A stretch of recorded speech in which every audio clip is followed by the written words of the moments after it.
Bien, encore une fois, bonjour à toutes et à tous. Merci d'être là cet après-midi pour cette traditionnelle cérémonie des vœux et des départs en retraite. Alors, traditionnelle oui, mais en même temps totalement nouvelle, puisque c'est la première dans cette place du village et dans ce nouveau bâtiment.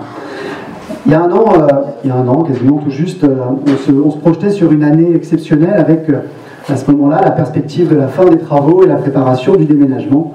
Et ben, je suis heureux et soulagé de pouvoir dire que nous y sommes et que nous l'avons fait. On l'a fait, une réception le 22 mars 2023, 14h30, à la date et à l'heure et à la date annoncée en 2020. Un déménagement sur la semaine du 22 mai qui s'est déroulé comme prévu et envisagé.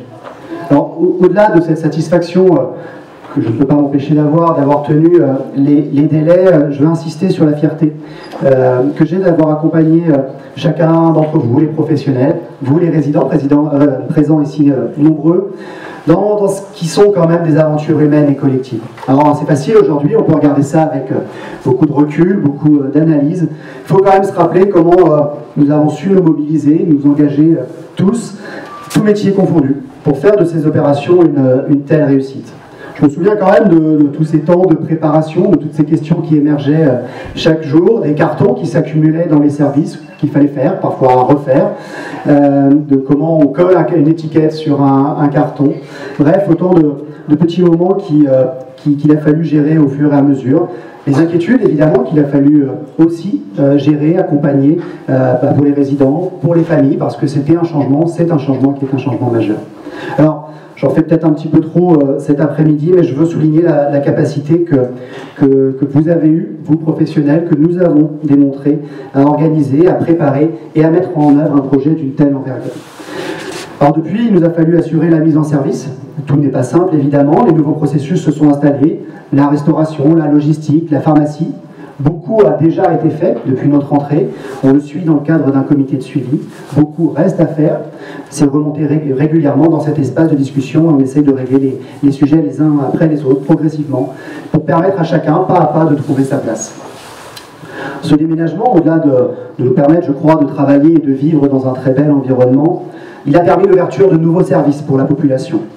Un accueil de jour, la plateforme de répit, et ces services sont d'ores et déjà trouvé leur place. Ils fonctionnent à plein. Et je veux vraiment remercier les professionnels qui s'y engagent avec enthousiasme et très franchement font déjà des réussites après à peine 6 mois de fonctionnement. Au sein même de notre EHPAD, on a évolué, on a fait bouger les choses et un nouveau service, une nouvelle équipe a été créée, le Croix des Artistes, l'unité de psychogériatrie. Et là aussi, tout était imaginé, on est parti un peu à l'aventure sur cette équipe-là, une équipe nouvelle à fédérer, la mixité, pour les résidents, pour certaines ne l'avaient jamais connue, et autant de changements qui sont absorbés avec une belle dynamique et un service qui est maintenant plein. Pour faire tout ça, le dialogue il a été essentiel tout au long de l'année. Il est exigeant, mais constructif. Il est animé parfois, mais toujours respectueux. Et nous abordons tous les sujets, même les plus sensibles, en essayant de surmonter nos désaccords et nos incompréhensions. Ce dialogue social nous a permis d'aboutir à la signature, le 23 décembre, d'un protocole d'intégration et de promotion professionnelle. Ce protocole il va permettre l'ouverture de 25 postes à la mise en stage dès ce début d'année 2024. Il acte également la stratégie RH d'attractivité de notre établissement et plus largement des établissements de la direction commune. Il s'agit, je crois en tout cas, d'un message très fort que nous souhaitons transmettre à nos équipes, à nos professionnels, de notre volonté de stabiliser, de pérenniser les équipes et les professionnels. Le dialogue il s'est déroulé dans des espaces de discussion sur le travail. On les installe, on les teste, on les expérimente, avec une volonté d'aller toujours plus loin en avant dans l'innovation managériale. Jocelyn est assez à la pointe dans nos établissements sur ces nouvelles manières de fonctionner. Des réunions debout, des comités de suivi, des journées de collaboration, des réunions poubelles. Autant de moments de partage et d'échange qui nous aident à construire et à faire avancer notre collectif. Bref, je m'excuse, pour cette année je fais un peu long, mais je pense qu'il y avait quand même beaucoup à dire sur l'année 2023. En 2024, on va bien sûr poursuivre la mise en service, caler nos organisations, il nous faut encore améliorer certains process, il nous faut trouver des réponses à des problématiques d'organisation qui restent encore présentes. Les travaux se poursuivent en extérieur avec la démolition des anciens bâtiments, vous les avez aperçus, vous les voyez chaque jour, la création cette année de la cour logistique, des parkings, du jardin public. Le partenariat si précieux et fluide avec la commune se poursuit. J'en profite pour vous remercier, monsieur le maire, et remercier vos équipes de cette collaboration d'année en année qui est évidemment précieuse. On va connaître un changement de dossier patient avec le déploiement de sillage au premier semestre 2024. Une solution Hublot, une solution RH qui va être mise en place également, qui doit nous aider à gérer les remplacements dans un contexte toujours tendu sur les ressources humaines. Notre tiers-lieu, désormais labellisé, va se mettre en place avec l'appui d'Angelina Lebrun, une apprentie en VTS, pour développer au sein de notre hôpital des activités culturelles, là aussi en étroite collaboration avec la ville et les associations locales. L'équipe médicale continue de se renforcer avec des arrivées sur l'année 2023 et une arrivée récente du docteur Imro au sein de l'USLD. Alors cette équipe qui se reconstitue, elle est évidemment essentielle pour la prise en charge des patients et des résidents. Elle sera aussi précieuse pour mener les projets en cours et notamment préparer notre coup de pathos qui est prévu au premier semestre 2024. Le contrat pluriannuel d'objectifs et de moyens, enfin, signé en 2023, après quelques années de discussion, sera décliné en action dès cette année, dans une logique de politique médico-sociale commune à tous les EHPAD du SLD de la direction commune. La préparation d'évaluation externe sera une démarche qui va être aussi mobilisatrice pour continuer à toujours interroger, améliorer nos pratiques en associant toujours plus les résidents et les familles. Alors je ne doute pas qu'en 2024, le dialogue se poursuivra, nous permettant de trouver des consensus, par exemple sur le temps de travail. Ces consensus devront répondre aux attentes des professionnels et aux besoins des résidents et patients. L'innovation managériale, l'intelligence collective, le respect des espaces de dialogue social devront guider notre action. Alors voilà, je vais juste conclure en vous remerciant une nouvelle fois très chaleureusement.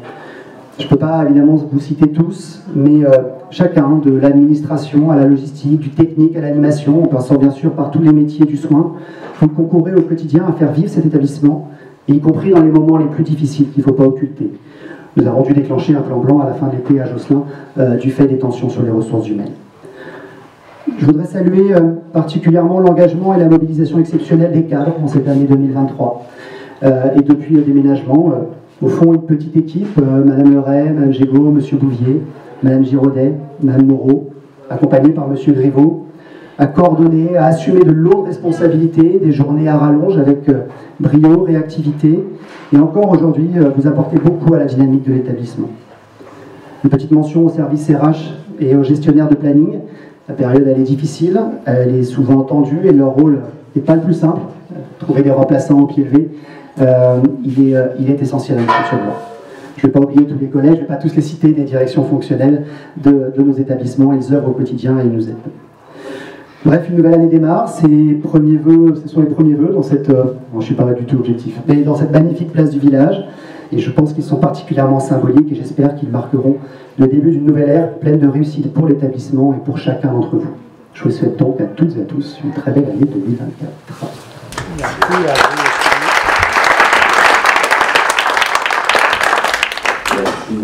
Merci beaucoup, Erwan. Alors, comme tu as dit, l'essentiel, je ne vais pas essayer de ne pas alourdir la cérémonie des vœux. On attend tous le moment de convivialité. Il y a une galette, je crois, traditionnelle. Mais tout de même, quelques mots pour faire le lien avec le groupement et le territoire de santé, puisqu'évidemment, Josselin s'inscrit aussi dans le déploiement d'une politique et d'une stratégie de groupement. Monsieur le maire, monsieur le président du conseil de surveillance, mesdames et messieurs les membres du conseil de surveillance, mesdames et messieurs les usagers de cet établissement, leurs familles, mesdames, messieurs, chers collègues, merci de votre présence. C'est un vrai bonheur, un vrai plaisir, après quand même plusieurs années en projet, en travaux, de se retrouver ici dans ce hall pour les premiers vœux dans cet établissement. Et donc je suis vraiment très, très heureux d'être présent ici. On aura un moment fort à trouver pour inaugurer cette belle structure. Ça fait partie des objectifs de 2024. Mais avant tout ça, je veux vous exprimer au nom de l'établissement, en mon nom personnel, des vœux véritablement chaleureux, de santé, de bonheur pour vous et vos proches dans ce monde un peu en transformation et en crise permanente, un peu gris aujourd'hui. Un peu de convivialité et de chaleur humaine ne nuit jamais. Donc j'ai un vrai plaisir à vous souhaiter plein de belles choses et à être présent parmi vous aujourd'hui. Je tiens, Erwan l'a fait, mais à vous remercier, à témoigner toute ma reconnaissance, rendre un hommage vraiment appuyé à l'ensemble des équipes hospitalières, aux bénévoles et aux associations qui jouent un rôle aussi tout à fait important pour la vie de la structure, pour leur engagement constant au service du prendre soin. J'y reviendrai. Je tiens évidemment à souligner tout particulièrement, tu l'as fait longuement, mais ça le méritait, l'ensemble des équipes de l'investissement qui a été le leur pour préparer et réaliser dans de bonnes conditions le déménagement dans notre nouvel hôpital. C'est un travail qui a pris beaucoup de temps, beaucoup d'énergie, qu'on avait pas mal anticipé, je crois, et globalement les choses se sont bien passées. Il y a toujours besoin d'adapter, de continuer, d'améliorer les organisations, parce qu'on ne peut pas penser à tout, mais Erwan l'a bien développé tout à l'heure, j'y reviens pas. Pour autant, sachez que je sais ce que cela a représenté pour vous. Félicitations et remerciements à tous. Prendre soin ensemble, c'est le maître mot de notre action de 2024. Prendre soin des patients et des résidents, évidemment, d'abord et avant tout, c'est notre mission première, c'est ce qui fonde nos valeurs et notre engagement.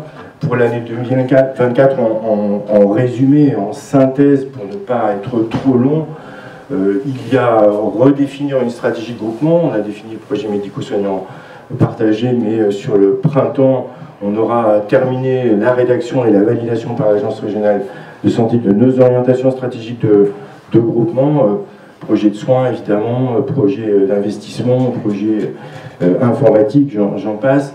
Mais cet élément-là est tout à fait important, d'abord pour que vous sachiez, que les professionnels sachent dans quel sens vont aller les organisations de soins sur notre territoire, mais aussi pour obtenir les appuis et les soutiens indispensables de nos autorités de tutelle. On attend des validations importantes du niveau national sur des investissements attendus.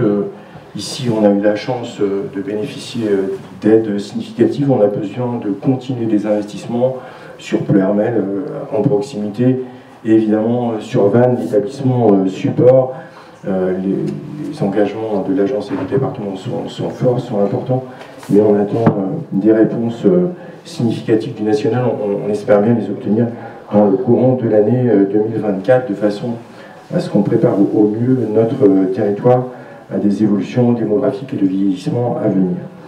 Un nouveau dossier patient informatisé, tu l'as évoqué, Erwan, on a fait le choix, on a choisi un dossier pour tous les établissements, un dossier informatique pour tous les établissements, ce qui permettra, quand un résident, un patient passe d'un établissement à un autre, d'avoir le suivi des informations médicales et donc une meilleure prise en charge.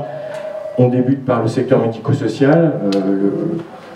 Malais 3, Josselin et Malais 3 font partie des premiers établissements qui entrent dans cette informatisation. Ça durera sur 2024-2025, mais c'est quand même un élément significatif que je voulais souligner. Donc 2024, c'est en quelque sorte l'ouverture d'un nouveau cycle d'engagement après le PMSP 1, projet médico-soignant partagé numéro 1, le premier dans l'histoire de nos établissements. On a la deuxième itération pour les 5 prochaines années. Et pour se préparer à des évolutions, je l'ai dit tout à l'heure, démographiques majeures de vieillissement. Et ce territoire est particulièrement marqué par ça, par l'évolution des maladies chroniques, par aussi des avancées thérapeutiques auxquelles il faudra répondre. Tous ces projets nous ont beaucoup mobilisés et vont continuer de le faire dans les années à venir. Prendre soin des patients, c'est évidemment avoir une bonne stratégie, engager les investissements nécessaires. C'est d'abord et avant tout s'appuyer sur d'indispensables ressources humaines, sur nos professionnels de santé. Donc évidemment, dans un contexte où il est encore difficile de recruter, ce qui nous a amené à déclencher un plan blanc l'été dernier, c'est donc aussi et de façon déterminante prendre soin ensemble des professionnels qui sera le maître mot de 2024. On peut avoir tous les beaux projets, toutes les belles architectures, si on n'a pas les professionnels pour les faire vivre en nombre suffisant, engagé, on aura toutes les peines du monde à rendre le service pour lequel on est présent sur le territoire. Donc en tout premier lieu, pour déployer cette ambition, il nous faut prendre en compte les évolutions des attentes des professionnels qui ont été, je pense, assez accentuées par des crises successives que nous avons connues. Alors leur engagement, évidemment, est toujours là, et on ne choisit pas ce métier par hasard, mais cet engagement s'exprime probablement assez différemment de ce qu'on connaissait précédemment. Il y a besoin assez légitimement d'ailleurs, de sens, de reconnaissance, de bienveillance, de travail en équipe, de participation aux décisions. On a essayé en fil de l'eau de faire participer au mieux les professionnels. Je pense que c'est une bonne méthode, en tout cas on en voit le résultat. Ici, il faut respecter les équilibres vie professionnelle, vie personnelle et bien d'autres choses encore. En tout cas, toutes ces évolutions, toutes ces attentions nous obligent, nous les managers et évidemment les professionnels. Donc on doit prendre en compte cette évolution. On lit tout ça dans la presse. Ça vaut pour le secteur hospitalier, mais ça vaut pour bien d'autres secteurs de notre économie actuellement. En tout cas, pour ce qui nous concerne, on veillera à prendre régulièrement la température, ce qu'on appelle au travers d'un baromètre social. On a dû récemment organiser un séminaire de tous les cadres, tous les managers du territoire. On était plus d'une centaine pour se préparer aux évolutions et mieux accompagner nos équipes. Et on définira sur le début de l'année un nouveau projet managérial et des actions concrètes pour que, évidemment, on puisse accompagner les équipes au mieux dans les difficultés qui sont les leurs. On a des réflexions sur les organisations polaires, sur de nouveaux contrats de pôle, mais surtout pour déléguer le plus possible au plus près du terrain la possibilité de prendre des décisions, de façon à ce qu'évidemment les décisions prises soient les plus en rapport avec les attentes des professionnels. On continuera notre politique d'intégration, ce qui a valu la signature avec les représentants du personnel d'un protocole d'accord sur les intégrations, stagiarisation, mise en CDI, parce que savoir ce qu'est son avenir dans l'établissement, c'est indispensable pour pouvoir s'engager avec confiance dans nos structures. Donc on poursuivra le dialogue, la concertation, c'est ça que je veux que vous reteniez et que vous sachiez qu'on aura cette attention à nos équipes et aux professionnels.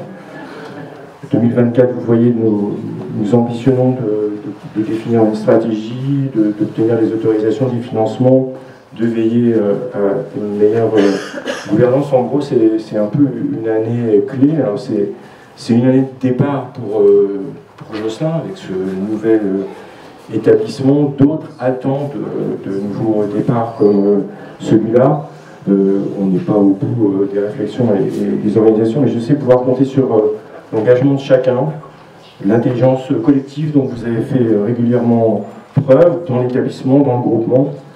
Je suis certain qu'on aura les indispensables soutiens politiques nécessaires dans ces démarches-là, parce que vous nous avez déjà beaucoup soutenu pour déployer le projet de prendre soin ensemble, qui est l'ambition de notre territoire de santé. Meilleurs vœux à tous, plein de belles choses pour vous et vos proches. Merci de votre attention. Et, je laisse tout de suite la place à notre président qui a été un soutien, et qui reste un soutien indéfectible avec les acteurs de la commune. Je le remercie sincèrement.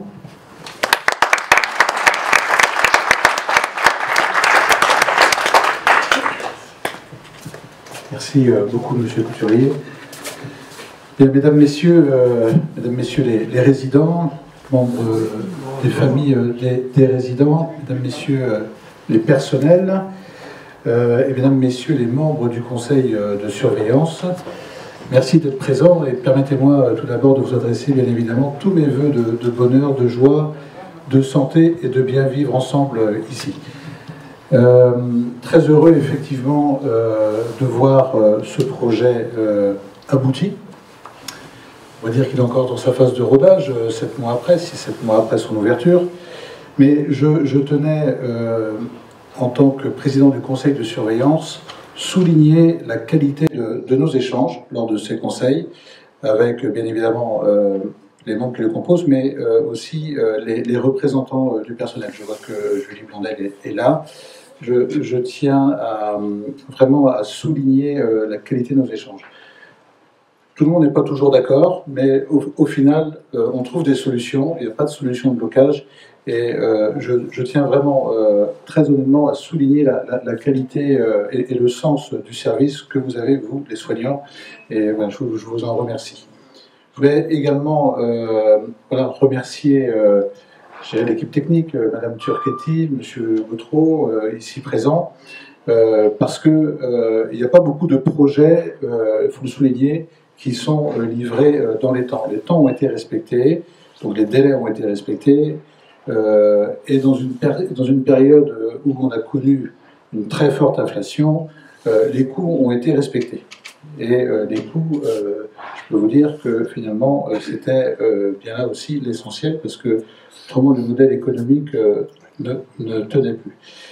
Voilà ce que je voulais dire en tant que président du conseil de surveillance. Je ne serai pas tellement plus long. Maintenant, en qualité de maire de Josselin et de conseiller départemental, mais d'abord, en tant que maire de Josselin, effectivement, la commune de Josselin aura, quand on fera tous les comptes entre les acquisitions, les déconstructions, les différents aménagements, la mutualisation de certaines choses, on sera pas loin du million d'euros investis ici. Et c'est un grand plaisir de l'avoir fait. Et si on peut faire plus, on fera plus. Parce que la question de la santé, aujourd'hui, les modèles du passé sont les modèles du passé, mais aujourd'hui et demain, il va surtout falloir se réinventer, parce que moi, je reste persuadé que c'est aussi le rôle des collectivités, je dirais, locales, communes, EPCI, de participer, si on veut avoir un modèle de santé fiable et pérenne sur notre territoire. Voilà, c'est mon avis, mais je militerai pour ça, et j'en ai déjà parlé avec vous, et je continuerai à défendre cette position. Voilà pour ça, et au niveau de la commune de Josselin, eh bien, on est aussi très heureux de pouvoir déployer un certain nombre d'animations en commun ici avec vous. La spécificité de cet hôpital, c'est qu'il est ouvert, il n'y a pas de clôture, donc il est ouvert sur la ville, et ça c'est une vraie bonne chose. Voilà ce que j'avais à dire, je ne vais pas être tellement plus long, donc je vous remercie à toutes et tous. On profite pour une petite cérémonie pour les départs en retraite. Et je ne l'avais pas dit, mais vous avez, on n'a pas trop insisté sur ce qui a été vécu en 2023, sauf pour Josselin, mais vous avez en projection les différents événements, les principaux événements de nos établissements du groupement sur l'année 2023 qui défilent. Quand le directeur il est trop long, le discours est un peu embêtant. On peut toujours regarder les diapos, pas celui d'Erwan qui était très intéressant, le mien. Les départs en retraite, on doit aussi célébrer, fêter, remercier ceux qui se sont engagés dans nos établissements. En disant quelques petits mots pour chacun rétrospectifs. C'est important de marquer, comme chaque année, mais les départs, des professionnels qui ont, pour certains, œuvré pendant de longues années au sein de l'établissement, ont connu toutes les évolutions jusqu'à ce déménagement. 5 départs en retraite sur l'année 2023. Et trois d'entre eux ont pu être parmi nous. Et je vais commencer par appeler Madame Carouette Yolande, qui est cachée. Venez avec nous. On peut l'applaudir.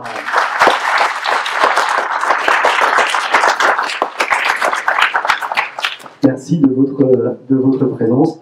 Je ne vais pas vous demander un discours, sauf si vous insistez évidemment pour prendre le micro. Ça vaudra pour les suivants. Vous êtes né un 30 mars, dans le Val-de-Marne. Vous avez 2 enfants, Sylvain et Armel, et vous avez débuté votre carrière. Alors, elle a été assez variée, puisque vous avez débuté dans le secteur privé, dans le domaine du commerce, en garage, si je ne me trompe pas, de la documentation, le cosmétique, les taxis, les campings, et vous avez intégré le centre hospitalier de Pleu-Hermel en 1997, en tant qu'ASH, puis Josselin, le 16 février pour être exact, 1999, en tant que qualité d'aide-soignante contractuelle à ce moment-là. Vous avez été stagiairisé au 1er août 2000 et titularisé comme habituellement un an après, le 26 août 2001. Je sais tout. Presque. Je vais rester... rassurez-vous. Vous êtes passé en classe supérieure en 2015 et, à notre grand regret, vous avez fait valoir vos droits à la retraite le 1er avril 2023, après une carrière hospitalière, malgré tout ce que vous avez connu avant, qui était quand même de 23 ans et 9 mois. Vous avez travaillé parmi nous à temps plein, toute votre carrière. Vous avez exercé vos fonctions de jour au pavillon Oasis. Donc vous n'avez pas connu notre nouvelle appellation au sein du nouveau bâtiment. C'était un EHPAD dans un premier temps, un USLD dans un second temps. Merci beaucoup pour toutes ces années. Et bravo à vous et surtout une excellente retraite. Merci. Monsieur le maire, on peut vous mettre en contribution aussi. Vous êtes reparti, mais on a besoin de vous. Je vous laisse faire, monsieur le maire. Par contre, si ça vous manque de travailler dans le nouvel établissement, non, je t'occupe. Vous êtes sûr, ça va aller. Merci. On fera une petite photo, madame. Oui, on fera une photo à la fin. Vous pouvez reposer si vous voulez, ne pas le garder dans les bras. Je vais continuer avec Madame Laferrière, Christine. On applaudit également.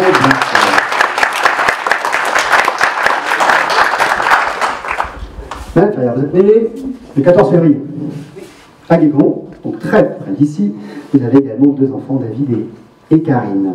Vous avez intégré le centre hospitalier de Josselin, alors à l'époque ça ne s'appelait pas comme ça, on était sur un hôpital rural, le 14 juin 1980, en tant qu'agent des services hospitaliers auxiliaires. Vous avez été stagiairisé en mai 1985 et titularisé un an après, en 1986. Promotion en 2010, quelques années après, en tant qu'aide-soignante, puis passage en classe supérieure en 2021. Le 1er mai 2023, vous avez fait le choix de faire valoir vos droits à la retraite, après une carrière hospitalière, et on peut le dire, une carrière au centre hospitalier de Josselin, de 39 ans et 1 mois, à temps plein, tout au long de votre carrière, des fonctions de jour dans divers services de soins en début de carrière, puis essentiellement au pavillon Tamaris de nuit, et enfin à Émeraude depuis 2010.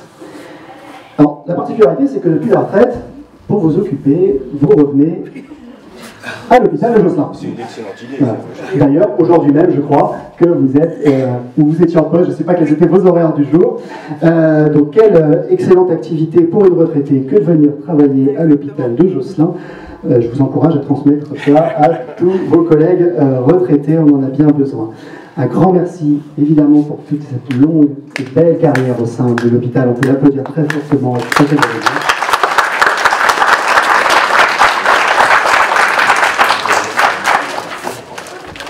Le directeur et le président vous aurez des fleurs. Il aura fallu attendre 39 ans pour avoir ces fleurs. Merci pour avoir les fleurs. Merci à vous.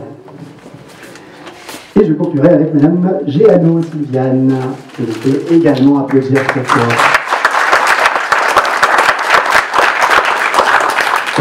Merci de votre présence aujourd'hui.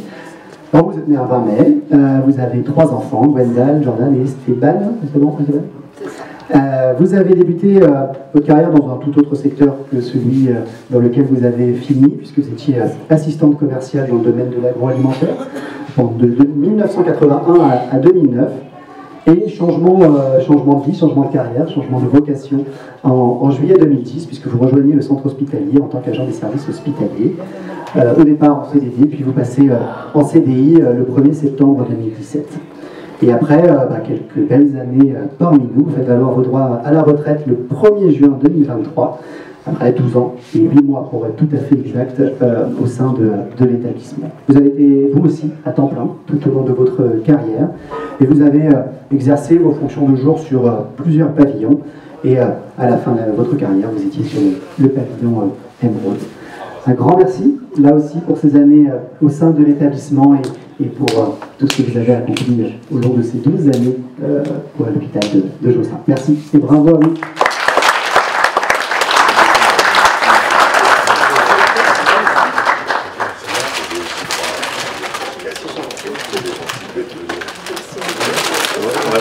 On va faire une petite photo si vous en êtes d'accord.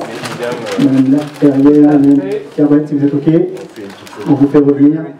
C'est devant nous.